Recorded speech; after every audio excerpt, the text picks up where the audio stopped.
রংপুরের cricket academy মাঠে প্রতিদিনের মতো আজও তরুণ ক্রিকেটারদের ভীষণ ব্যস্ত সময় পার করতে দেখা গেল।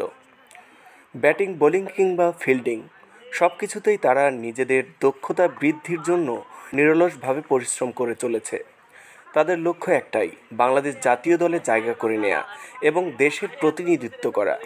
বিকেলের দিকে রংপুরের ক্রিকেট গার্ডেনে দেখা মেলে এমন দৃশ্য। এখানে ছোট বড় সব বয়সের তরুণেরা ক্রিকেটের প্রতি তাদের অদম্য ভালোবাসা দেখাচ্ছে।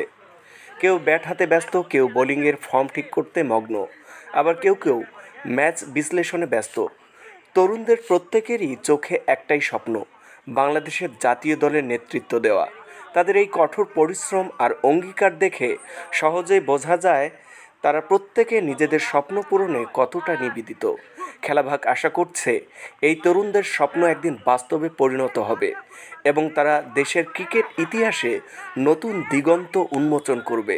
এ তরুণদের জন্য শুভকামনা, যেন তাদের কঠোর পরিশ্রম একদিন সাফল্যের আলো দেখায়। আলমগীর কবির, খেলাভাগ।